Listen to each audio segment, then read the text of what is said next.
In the past 3 months, she's managed to burn through 12,622 gallons of jet fuel at an estimated value of $70,779. That puts her at the very tippy top of the list of the most harmful polluters of all celebrities. Man, I'll tell you, they've caused enough CO2 to make Greta Thunberg blush, even through her reusable straw. He said, and I quote this, "While some of my actions in the past have shown poor judgment, I love my job and would never disrespect my workplace. Any attempts to characterize my actions otherwise are fabricated. This is a difficult time for me, as I have been attacked for who I love for a political agenda." Whew, now that's what I call working your off. Hey, boys?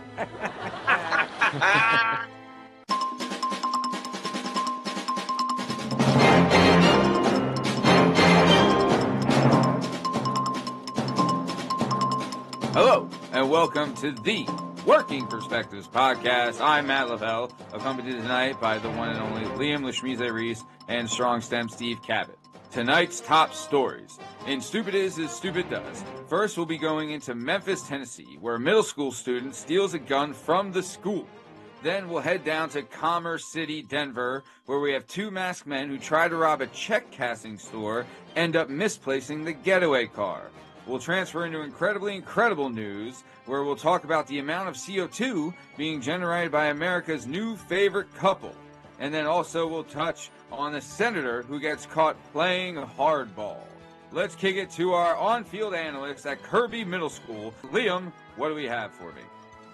Yes, I'm here at the Memphis Middle School, and I'm hearing from police that a school security officer left their handgun in a bathroom stall after they dropped a huge heater at around 10:50 a.m. The student was seen on camera walking off with what appeared to be something under her hood without permission. She walked off school grounds. After school staff reviewed the footage and everything, they went to go look for this girl, and they could not find her. Police say she appeared to be concealing something under her hoodie. She walked out, then immediately walked out with another student. The students took off. It hasn't been said if they've recovered the weapon yet. Both students have not been named, and Working Perspectives News has reached out to Kirby Middle School for comment, but they would not tell us if the security officer had been fired yet or not. Wow. Well, it looks like that security officer lost more than his lunch, if you know what I mean. It was a woman. Man. This was a woman security guard, and this was a female student, two female students who walked off with the security officer's handgun. Man, well, hopefully those kids don't have any problems collecting lunch money. Okay, very good. Thank you for that, Liam Reese. Next, we're going to move to Commerce City, Denver, where we have Strong Stem Steve Cabot on the scene. Steve. Matt, can you hear me? Okay, yes, I'm sorry. It's so cold out here. Our equipment's failing. The cameraman's having a problem. It's a little issue out here. It's cold as balls. We're out here in the suburbs of Denver, not far from the city, and I just realized that two schifozos tried to rob a check cashing place by the name of High Low Check Cashing. Get a better name. But either way, they tried to rob this place. They run out. They're juveniles, probably not the smartest humans. They run into the place. As they run in there, another ambitious brajol sees their car idling outside that was already stolen. What does she do? She steals the stolen car while they're robbing the check cashing place. Now, of course, these two gavones try to run out, realize the car's not there. They run away. The police run them down. They catch the juveniles not only with the money, but guns. So they're, at this point, I tried to reach out to the Commerce City Police Department. They had no response yet because it's still an ongoing investigation. So we may have updates shortly. But at this point, there's no names. There's no situations, and they have not recovered the stolen vehicle, the stolen vehicle, and they do not know the name of the lady. But they did put out a thing, a APB that said these fellers got bested by an industry colleague. So they're asking for that lady to politely returned the car, and these two guys are in big trouble. But at this point, Matt, there's not much more information they're trying to release because it's still, like I said, an ongoing investigation. But we will keep updates, and we will find out where these two juveniles went because they didn't get far and they're arrested. But shout out to the girl that stole the stolen car. I like her ambition. And back to you, Matt, in the studio. All right. Thank you for that, Steve. Man, what an awkward time to get your car repoed. All right, but very good story so far, guys. I want to keep it moving. We're going to go into incredibly incredible. Liam, I'm going to go back to you. What do you have for incredibly incredible? Yes, America's new favorite couple, Taylor Swift and Travis Kelce. I've just landed here in Kansas City International Airport, where one of two of Taylor Swift's multi-million-dollar aircraft lands regularly. In the past 3 months, she's managed to burn through 12,622 gallons of jet fuel at an estimated value of $70,779. That puts her at the very tippy top of the list of the most harmful polluters of all celebrities. So, if anybody's keeping score, 12,622 gallons of jet fuel is the equivalent of what it would take to power 26.9 homes for 1 year. Just to all the electricity you use in your house, 27 houses. That's what she's using just in the past 3 months. They're saying to offset the pollution, she would have to plant 2,282 trees, which I'm being told will probably be planted around the perimeter of Arrowhead Stadium so that the Kansas City can, practice and have more clean air than the rest of the league, giving them an edge over the competition. But not the list you want to be on the top of after making Ethical Billionaire on the cover of Time. Back to you, Matt. Man, I'll tell you, they've caused enough CO2 to make Greta Thunberg blush, even through her reusable straw. Very good. Well, thank you again for that story, Liam Lishmize Reese. We're now going to our man, the myth, the legend, live from Capitol Hill, the one and only strong stem, Steve Cabot. Steve. Yes, Matt, I'm here at Washington, D.C., otherwise known as Head Central of America.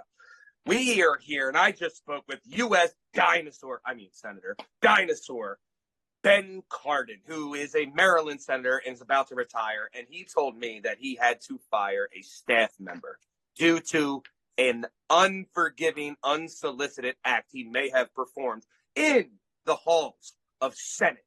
And to be specific, I think they told me it was room 216 that he did this in. I saw a small clip of a video that we may not play here for the viewers because it's a little graphic, but this feller, Aiden Maziz Kerzapis, was in trouble for blowing his boyfriend's back out in that room on the chair of another U.S. senator from Minnesota. He stood his boyfriend up on that chair, couldn't hold his horniness back, and decided to go balls deep in his boyfriend in the middle of the day. Now, this room is not just some random room. It's a room where I've heard that they've had U.S.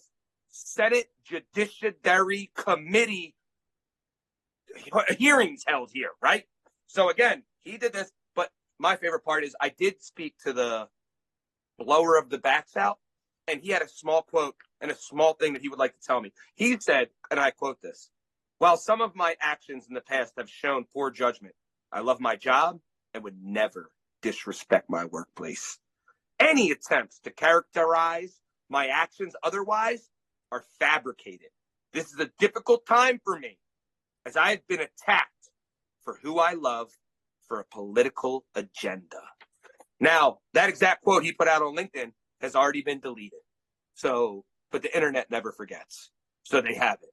So I'm not sure what's going on here. I'm going to try to keep us updated. I tried to call Ben Cardin's office. They would not receive my calls at this moment. And as far as I know, they're not completely saying this boy was fired, but he is no longer a part of Senator Ben Cardin's staff, and I'm not sure what's happening to him. And we're going to keep you updated, Matt. I'm not sure, but I'm very sure if I bang someone and film it at my job, it's probably not a good look. So we're just going to keep everybody updated, and we'll find out what happens here. So, Matt, back to you in the studio, brother. Man, I'll tell you. Thank you for that, Steve. Whew. Now that's what I call working your off. Hey, boys. Okay, we're going to now move it on to sports and speds. We're going to head to Strong Stem Steve Cabot live from Las Vegas in UFC 296. Steve, how are we? Yeah, no, split that. Please double down. I'm sorry. Are we live? Yeah. Yeah, take a hit. I'm sorry. So I'm here live in Las Vegas, Nevada for the UFC 296 fiasco. And what happened here? Not only was there fights in the cage, there was fights in the stand mats. I, on press row, happened to see Sean Strickland, Mr. America, the middleweight champion, undisputed of the world, absolutely got seated in front of the guy he's about to fight next. Giant, white, South African, Mr. Duplessis. Well, they happened to put the camera on both of them. And as they did it, one turned around to speak to the other. And, of course, they try to zoom in, Matt. One is trying to hype up the fight. They're all laughing. He turns around. And in between them happens to be another legend of the UFC, Gilbert Burns, his wife, and their kids. So what does Mr. America do? Like a gentleman, he asked Mr. Gilbert Burns and his children to please move out of the way. Why did he ask them to move out of the way? Because he jumped over the seat and beat the brakes off of that South African sissy that he fights for the belt next in the stands. Best fight of the night. Most hype I've been in a long time. Crowd goes nuts. Everyone jumps in. They stop it, pull him apart. The kids were completely okay, just so everyone knows, because he's a gentleman. And now it hyped up this fight to a point where everyone cannot wait. I've never seen chaos like this. The only thing I will say is everyone that said, oh, my God, I can't believe they're fighting in the stands. These are professional fighters, and they fight for a living. So when you see them fight anywhere, just know this is what they do. So if you come to a cage fight and a fight might break out outside the cage between cage fighters, it's not that uncommon. So just keep your head clear. And I hope that everyone has the respect that Mr. America has. And please always keep the children safe. Shout out Sean Strickland. Shout out Mr. America. And shout out Las Vegas. Also, I will say this, Matt. Double down. One side note I have to tell you is that Dana, Mr. UFC White, came out and they asked him, what moron would sit two guys who are about to fight each other right next to each other? And he said, and I quote you, only an asshole would do that. And you're looking at the asshole that did it. So Dana White said, personally, he's an asshole for sitting those guys right next to each other because he personally does the seating for every single pay-per-view event. He's the guy who single-handedly, like a wedding, pictures every person to where they're supposed to sit. So shout out Dana White for owning up to it, calling himself an asshole, and also providing us with some of the best entertaining sports news I've seen in a while. Shout out UFC. Shout out America. Back to you in the studio, Matthew. I mean, shout out to Captain America, Sean Strickland. I mean, who knew you could get nosebleed seats sitting ringside, huh, guys? Let's keep it moving, though. We're going to go to the one and only Liam Lashmize Reese, who is live from a Texas high school. Liam, what do you got? The high school was closed, so we moved location. We are actually at the men's club in Houston, Texas, where a former Texas coach was arrested for theft of property on Friday for allegedly using a school district credit card at a strip club in the Houston area. J.D. Bales was an assistant soccer coach at Bridgeport High School, where he was alleged to have been – he was visiting they were having like a coaches conference in the area. You know, they give you the card so you can go out and get dinner and everything on the taxpayer dime. But instead of going out to dinner, this guy decided to visit the men's club behind me and spend a staggering $5,455.81. Now, they started investigating this dude. He resigned back in September. He's just being charged now because they found evidence. He originally said that all the charges were fraudulent, wasn't him. But what's the one thing we all know that strip clubs have at the door, inside, wherever? Because, I mean, let's be honest. Stuff pops off at strip clubs. People get the juice in them, you know what I mean? They get wild. So you got to have video evidence. Well, obviously they saw this guy come through. Obviously they saw this guy swipe the card and everything. So they found evidence that a criminal offense occurred. This guy was fired, you know what I mean? And now they're going to hammer him in court. Back to you, Matt. Man, oh man. I mean, talk about a way to connect with former students, huh, guys? Incredible. Geez, that's putting your money where their mouth is, you know? Golly, good for that guy. Good for that guy, supporting the students, you know? Geez, oh, Pete, man. Okay, well, we are coming towards the top of time, guys. I'll tell you, I love this new format. I love what we're doing. But before we get out of here, Strong Stem Steve Cabot, is there anything you would like to say to the family and friends of those listening? I would. 1, God bless America. 2, Amen. God bless the grappling world, and shout out Real Thing Jiu-Jitsu. Shout out my friends that have the heart to put it on the line, go one-on-one, and have the cojones to go after somebody else and learn how to defend the people you love. And if I can think of anything that's more American than learning how to protect what's yours, I don't think I know anything otherwise. God bless America, and Merry Christmas or Happy Holidays to those and them and they and their, or whatever you want to call yourself. God bless America. Amen. All right. Very good, Steve. Thank you for that. Liam, what do you have to say to the family, friends, and listeners before we get out of here? I just wanted to give a special shout out to the men's club in Houston, where I will be spending the rest of my evening after this show's over, instead of working on my transitions when I get done my stories. Have a good night, everyone. Speaking of transitioning to another story, this has been another episode of the Working Perspectives Podcast. I'm Matt Lavelle, accompanied today by the one and only Strong Stem Steve Cabot and Lishmize Liam Reese. In case you're wondering, you can find all our stuff and all our content and all podcast platforms and YouTube at Working Perspectives Podcast. You can get us on Instagram at Working Perspectives Podcast, and you can join us on Twitter and TikTok at Working P Pod. If you'd like to be a guest on the show, please email us at workingperspectives@gmail.com, and please like and subscribe so we can keep bringing you the sweet, sweet content. Remember, this is the Working Perspectives Podcast, Lansdale's #1 trusted source for news. Thank you for listening. Have a great weekend. Thanks. See you.